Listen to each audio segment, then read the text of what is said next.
Alors, j'ai été accusé par monsieur... Oh, je vous accuse pas du tout. Mais je ne vous ai pas interrompu. Non, mais je vous accuse pas. J'espère avoir le même traitement. J'ai été accusé de la théorie du complot. C'est l'argument habituel de ceux qui n'ont pas d'argument face à des faits qui dérangent. Et donc, je pense qu'il faut se poser la question, la France, amie du Mali. Moi, je dis que dans toute guerre, on nous cache l'histoire et on nous cache les intérêts. Et je voudrais pouvoir expliquer les deux qui me semblent vraiment fondamentaux et totalement occultés dans la version officielle des médias. L'histoire occultée, c'est quand il y a eu un président élu au Mali qui s'appelait Modibo Keïta, qui voulait l'indépendance de son pays, le développement et mettre fin à la pauvreté. Qu'est-ce que la France a fait? Elle a soutenu un coup d'État sanglant de Moussa Traoré. Modibo Keïta a crevé en prison et Moussa Traoré, ça a été une dictature épouvantable pendant 23 ans. Ensuite, il y a eu d'autres marionnettes à la place. Et est-ce que vous appelez ça une théorie du complot? J'aimerais que vous alliez le dire aux Maliens. Ensuite, il y a la question des intérêts, à savoir que le Mali, c'est un pays pauvre, mais comment on peut être pauvre quand on est riche?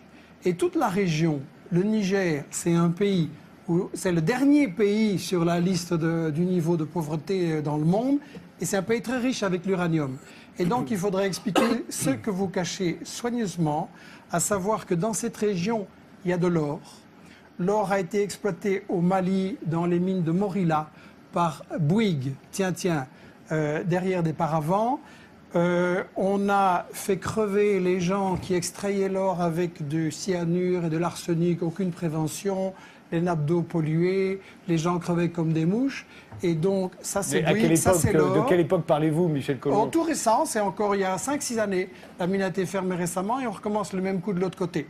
Deuxièmement, l'uranium. Areva est plein de convoitises pour l'uranium du Mali. Et quand on veut voir ce qu'il va en faire, il faut voir ce qui se passe au Niger, le pays le plus pauvre, comme je le disais. Au Niger, Areva, c'est le numéro 1 de l'exportation nucléaire dans le monde. Le Niger, c'est celui qui procure tous les revenus qui permettent à Areva et aux firmes qui travaillent avec elle, Alstom, Suez, Bouygues et tout ça, de gagner énormément d'argent. Et pendant ce temps-là, monsieur, les Nigériens, ils crèvent de faim.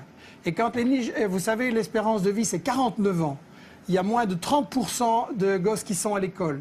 Et quand les Nigériens ont dit à Areva, on voudrait quand même un peu d'argent pour nos écoles, ou bien par exemple, il aurait suffi, c'était un projet de la Banque mondiale, de 10 millions pour irriguer le Niger, et le Niger aurait eu, tous les gens auraient eu à manger, Areva a dit, c'est pas notre problème et les Nigériens peuvent continuer à crever de faim.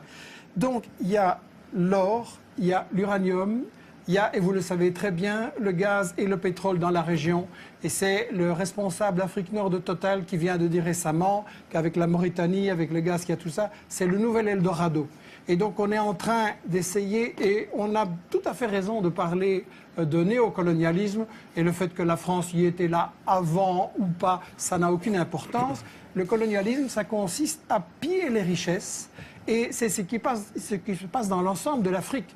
Un Africain noir sur 3 ne mange pas à sa faim. Un Africain noir sur 3 n'a pas accès à l'eau potable. Résultat, pendant la journée qui est en train de s'achever, là, il y a 10 000 gosses dans le monde qui ont crevé parce qu'ils n'ont pas accès à une eau potable. Et la raison de ça, c'est que les multinationales françaises et vos grands amis ou les amis de votre patron, Bolloré, Bouygues, Lagardère, etc., se sont fait des couilles en or pendant que les Africains, ils crèvent de faim. Et ça, allez leur dire que c'est une théorie du complot quand eux, ils voient la misère pendant qu'ici, vos amis, c'est les Ferrari, les Porsche et les châteaux. Vous pensez pas une théorie du complot. Que quand les mafieux, les fondamentalistes, les terroristes qui sont au nord auront pris le pouvoir, les Maliens vont manger à leur faim, les Nigériens vont manger à leur faim, que ça va aller bien, que ça va aller mieux? Vous pensez qu'il y a un rapport de la guerre. Alors maintenant, si vous voulez me dire, excusez-moi, je vais vous répondre à votre question. Je vais vous répondre à votre question. Qui a lancé les fondamentalistes en Afghanistan, sinon les États-Unis? Qui travaille avec le Qatar et l'Arabie Saoudite pour répandre les trucs les plus fanatiques en Libye, en Syrie et même un peu ailleurs aussi. Ça, vous le savez très bien. Donc, une fois les islamistes sont vos amis et une fois sont vos ennemis. Il faudrait Je choisir. voudrais donner la parole à Attendez, juste Naoufel une remarque. Brahmi Si et vous voulez me Émilie. dire qu'il faut renégocier les contrats d'exploitation en Afrique pour toutes les grandes sociétés, je suis d'accord.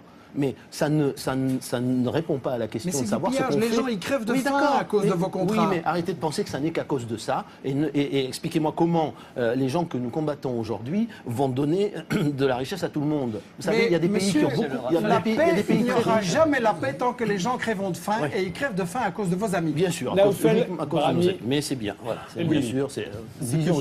Non, Parlons juste- de Benghazi. Non, on Deux n'a mots. pas le temps aujourd'hui. Malheureusement, juste qui répondent pourquoi, alors à ce moment-là, quelle est la question que vous avez Non, mais posée. pourquoi est très simple? Parce que des représentants de la population de Benghazi qui menaçaient d'être Benghazi. massacrés Mais sont les venus- services secrets sont français venus étaient nous voir, 6 voilà. mois avant l'insurrection de Benghazi. Oui. Vous reprenez les mensonges habituels. Non, mais les arrêtez, moi, je services l'ai secrets vécu, je l'ai français vécu. étaient là Benghazi, 6 arrêtez. mois avant D'abord, l'insurrection. d'abord, je vous Je permets pas vois de- que votre Attendez. information n'est pas parfaite. Je voudrais Non. sur Benghazi vous donner. Attendez, juste une réponse. Je vous permets pas de Benghazi, traiter de est-ce que menteur. vous trouvez qu'aujourd'hui la région de Benghazi est tranquille?